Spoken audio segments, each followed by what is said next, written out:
बिस्मिल्लाहिर्रहमानिर्रहीम। आज जो हमारा टॉपिक है वो है स्ट्रक्चर ऑफ जनरलाइज सेल। जी, स्ट्रक्चर ऑफ जनरलाइज सेल कि जो आम सेल है उसकी किस तरह की स्ट्रक्चर हो सकती है। देखें, सेल की जब हम स्ट्रक्चर के हवाले से बात करते हैं तो सेल की स्ट्रक्चर को हम लाइट माइक्रोस्कोप से भी देख सकते हैं, जिसे हम कहते हैं कंपाउंड माइक्रोस्कोप। कंपाउंड माइक्रोस्कोप से भी स्टडी कर सकते हैं और and as well as electron microscope. और इसी तरह हम इलेक्ट्रॉन माइक्रोस्कोप से भी सेल की स्ट्रक्चर को हम स्टडी कर सकते हैं। जब सेल की स्ट्रक्चर को स्टडी करना हो तो हम कंपाउंड माइक्रोस्कोप का भी सहारा ले सकते हैं और इसी तरह इलेक्ट्रॉन माइक्रोस्कोप का भी सहारा ले सकते हैं। लेकिन जो मॉडर्न टेक्नोलॉजी है, जो जदीद तरीक़ाकार है, इनेबल अस, उसने हमें इस काबिल बना दिया है कि now we can isolate the different component of the cell. अब हम सेल के जो मुख्तलिफ कंपोनेंट हैं, अज्जा हैं, सेल के ऑर्गेनेलीज हैं, अब उन सेल के पार्ट्स को हम आइसोलेट कर सकते हैं, अलग कर सकते हैं, फिर हम उन्हें स्टडी कर सकते हैं उनकी स्ट्रक्चर और उनके फंक्शन के लिए। अब ये जो मॉडर्न टेक्नोलॉजी है, अब उसे क्या कहेंगे? दैट इज़ कॉल्ड या सेल फ्रैक्शनेशन। ये जो टेक्निक है ये सेल फ्रैक्शनेशन है। जी, मैंने बात की जो मॉडर्न टेक्नोलॉजी है enable us to isolate the various component of the cell and can be studied their structure and their function. लेकिन किसके ज़रिए हम करते हैं? By cell fractionation technique. अब देखिए, ये जो सेल फ्रैक्शनेशन टेक्निक है जिसके ज़रिए हम सेल के पार्ट्स को अलग करते हैं, क्यों अलग करते हैं? ताकि हम उनकी स्ट्रक्चर और फंक्शन को स्टडी कर सकें। तो ये सेल फ्रैक्शनेशन टेक्निक है क्या? ड्यूरिंग सेल फ्रैक्शनेशन टेक्निक, देखें, ड्यूरिंग सेल फ्रैक्शनेशन के सेल फ्रैक्शनेशन की जो टेक्निक है, आमतौर पे हम उसमें करते क्या हैं कि वेरियस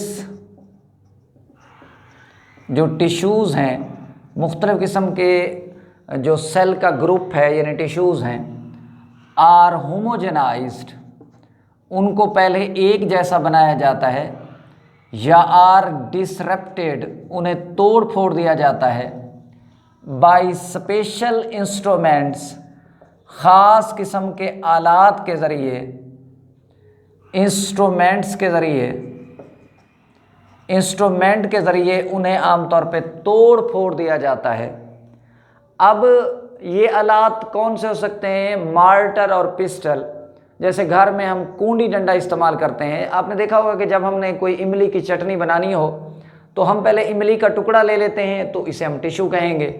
फिर हमने उसे कूंडी डंडे से उसकी जनाब फेंटी लगानी है, उसको हमने क्रश करना है, तो ये हमने उसको होमोजेनाइज कर दिया या डिसरप्टेड कर दिया, जिससे सारा जो पेस्ट है वो एक जैसा बन जाता है। अब इससे फ़ायदा क्या होता है? इससे ये होता है कि ना सिर्फ सेल अलग हो जाते हैं बल्कि सेल भी टूट जाते हैं, सेल के जो ऑर्गेनेलीज हैं वो भी आमतौर पे निकल जाते हैं, वो भी अलग हो जाते हैं। तो ड्यूरिंग सेल फ्रैक्शनेशन टेक्निक जो वेरियस टिश्यूज़ हैं, मुख्तलिफ़ किस्म के जो टिश्यूज़ हैं, आर होमोजेनाइज्ड, उन्हें एक जैसा बनाया जाता है, उन्हें तोड़ा फोड़ा जाता है बाय अ स्पेशल इंस्ट्रूमेंट, ख़ास किस्म के आलात के ज़रिए। एंड इससे फ़ायदा क्या होगा? एंड वेरियस पार्ट्स या वेरियस कंपोनेंट्स आर सेपरेटेड, मुख्तलिफ जो पार्ट्स हैं वो अलग हो जाते हैं। कैसे अलग हो जाते हैं? बाय डेंसिटी ग्रेडियंट सेंट्रीफ्यूगेशन, कि जब उन्हें सेंट्रीफ्यूग कराया जाता है, घुमाया जाता है, तो डेंसिटी के फ़र्क की वजह से सेल के जो मुख्तलिफ पार्ट्स हैं वो फिर अलग हो जाते हैं। जी, मैंने बात की ड्यूरिंग सेल फ्रैक्शनेशन मुख्तलिफ़ किस्म के टिश्यूज़ लिए जाते हैं, उन्हें डिसरप्टेड किया जाता है ख़ास इंस्ट्रूमेंट के ज़रिए।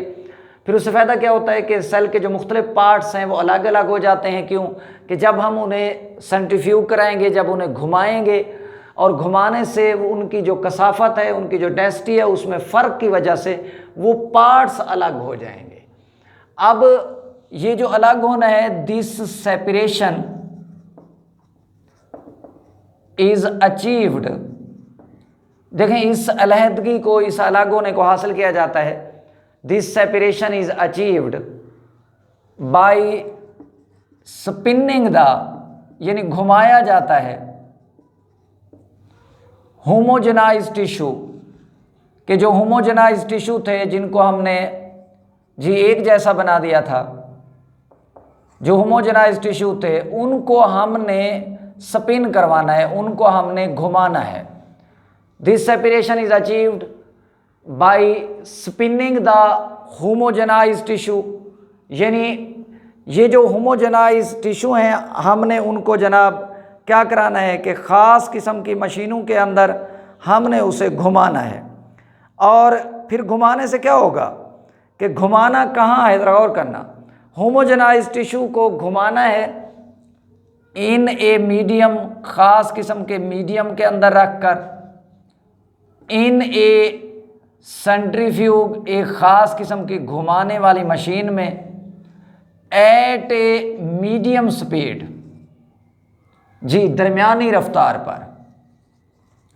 हमने क्या करना है कि फ़र्ज़ करें कि ये एक सेंट्रीफ्यूग मशीन है, उसके अंदर यहाँ टेस्ट ट्यूब हमारे पास अवेलेबल होती हैं, टेस्ट ट्यूब यहाँ मौजूद होती हैं।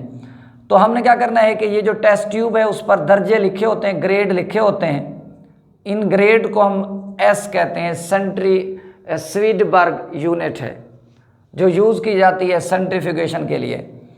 तो हमने करना क्या है कि हमने इस टेस्ट ट्यूब के अंदर एक ख़ास मीडियम डालना है और ये मीडियम सीजियम क्लोराइड डाला जाता है।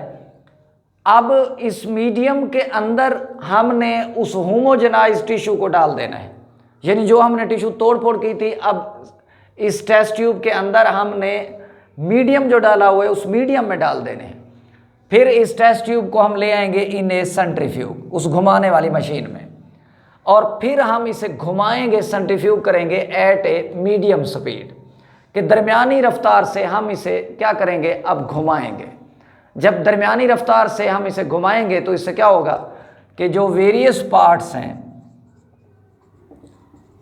वेरियस पार्ट्स कहें या कंपोनेंट्स कहें, आर सेपरेटेड, ये जो मुख्तलिफ पार्ट्स हैं ये सेपरेटेड आउट, यानी अलग हो जाएंगे, इनटू डिफरेंट लेयर्स, ये मुख्तलिफ तहों की शक्ल में एक दूसरे से अलग हो जाएंगे। जी मैंने कहा था कि जब ये जो टूटे फूटे हिस्से हैं, डिसरप्टेड टिश्यू हैं, जब इसमें रख के घुमाते हैं तो आम तौर पे ये सेल के जो पार्ट्स हैं वो एक दूसरे से अलग हो जाएंगे। अब ये क्यों अलग होते हैं? ये अलग इसलिए होते हैं डिफरेंट लेयर में, डिपेंडिंग अपॉन द, कि ये इनसार करते हैं डिपेंडिंग अपॉन देयर साइज, के अपने साइज की वजह से, जी वेट, अपने वेट की वजह से, and density of the medium, और जो मीडियम हमने यहाँ रखा है उसकी कसाफत के फ़र्क की वजह से। ये जो सेल के मुख्तलिफ पार्ट्स हैं वो अलग हो जाते हैं, मतलब कोई यहाँ अरेंज हो जाएगा, कोई ऊपर, कोई नीचे, इस तरह डिफरेंट लेयर्स में डिफरेंट सेल के जो पार्ट्स हैं वो अरेंज हो जाते हैं अपने साइज़ की वजह से, वेट की वजह से और इस मीडियम की डेंसिटी की वजह से। लेकिन जो सम सेलुलर पार्ट्स हैं, लेकिन कुछ जो सेल के हिस्से हैं, वो सेल के जो पार्ट्स हैं रिक्वायर्ड, उन्हें ज़रूरत होती है वेरी हाई स्पीड, उन्हें मीडियम स्पीड ज़रूरत नहीं होती, उन्हें ज़्यादा स्पीड ज़रूरत होती है फॉर देयर सेपरेशन, उन्हें अलग होने के लिए। तो ऐसे प्रोसेस को हम अल्ट्रा सेंट्रीफ्यूगेशन कहते हैं। यानी अगर हम हाई स्पीड देकर सेल के पार्ट्स अलग कर रहे हैं तो that is called ultra centrifugation, और अगर मीडियम स्पीड पे हम सेपरेट कर रहे हैं तो that is called the centrifugation. जी मैं बात को दोबारा रिपीट कर लेता हूँ। मैंने कहा जो मॉडर्न टेक्नोलॉजी है उसने हमें इस काबिल बनाया है कि अब हम सेल के जो पार्ट्स हैं उनको अलग कर सकते हैं। कैसे अलग कर सकते हैं? जी बाय सेल फ्रैक्शनेशन टेक्निक। अब सेल फ्रैक्शनेशन टेक्निक है क्या? ड्यूरिंग सेल फ्रैक्शनेशन के दौरान वेरियस टिश्यूज़ आर होमोजेनाइज। पहले हमने टिश्यू का जो ग्रुप लिया उसे हमने तोड़ फोड़ की स्पेशल इंस्ट्रूमेंट की मदद से, और फिर जो वेरियस पार्ट्स थे वो सेपरेटेड, वो अलग हो गए। क्यों अलग हो गए? By density gradient centrifugation. वो आपने देखा कि जब हमने उसे घुमाया तो कसाफत के फ़र्क की वजह से वो अलग हो गए। दिस सेपरेशन इज अचीव्ड, ये जो अलग होना ये हासिल किया गया। कैसे अलग किया गया? कि हमने इन होमोजेनाइज टिश्यू को घुमाया है, स्पिन करवाया है। कहाँ घुमाया है? इन ए मीडियम, खास मीडियम में डालकर, इन ए सेंट्रीफ्यूग, घुमाने वाली मशीन में, एट ए मीडियम स्पीड, दरमियानी रफ्तार पर। इससे क्या हुआ कि various parts of the cells are separated out into different layers. आप देख सकते हैं कि मुख्तलिफ सेल के जो पार्ट्स हैं वो मुख्तलिफ लेयर्स में अरेंज हो गए। और लेयर्स में क्यों अरेंज हो गए? डिपेंडिंग अपॉन देयर साइज, अपने साइज की वजह से, वेट की वजह से, और इस मीडियम की डेंसिटी की वजह से। लेकिन ये भी आपको पता होना चाहिए कि कुछ सेल के पार्ट ऐसे होते हैं जिनको अलग होने के लिए मीडियम स्पीड नहीं चाहिए होती। They required a very high speed for their separation, that is called ultra centrifugation. उसे हम नाम देते हैं अल्ट्रा सेंट्रीफ्यूगेशन। देखें जितने सेल्स हैं आपने पढ़ लिए, उनके 3 पार्ट्स होते हैं जी। सेल के 3 पार्ट्स हैं जी। एक न्यूक्लियस है जी। सेल हैज 3 पार्ट्स जी। सेल थ्योरी में भी आपने पढ़ा, ये देखें न्यूक्लियस होगा और उसके बाहर जो फ्लूइड है दैट इज कॉल्ड साइटोप्लाज्म, और साइटोप्लाज्म के बाहर जी सेल मेम्ब्रेन होगी। हाँ, अगर ये प्लांट का सेल है तो फिर सेल मेम्ब्रेन के बाहर एडिशनल जी क्या मौजूद हो सकती है? Cell wall, only in plant cell. अब शुरू में जो क्लासिफिकेशन है वो 2 किंगडम की यूज़ की गई। यानी मतलब ये था कि जितने ऑर्गेनिज्म थे उनको एनिमल्स कहा गया या प्लांट्स कहा गया। अब एनिमल और प्लांट में उन्होंने डिफरेंस क्या रखा कि ऐसे सेल जिनके अंदर सेल वॉल मौजूद थी, यहाँ सेल वॉल मौजूद थी, तो उन्होंने कहा कि ये प्लांट्स हैं। और जिनके अंदर नो सेल वॉल, कोई सेल वॉल मौजूद नहीं थी, उन्होंने कहा कि ये एनिमल सेल है। इसका मतलब ये था कि एनिमल और प्लांट सेल का डिफरेंस उन्होंने प्रेजेंस और एब्सेंस ऑफ सेल वॉल पे किया। लेकिन हम देखते हैं कि चाहे एनिमल सेल हूं या प्लांट सेल हूं, आमतौर पे इनके अंदर चाहे एनिमल सेल हूं या प्लांट सेल हूं, इनके अंदर वेल डेवलप्ड न्यूक्लियस होता है।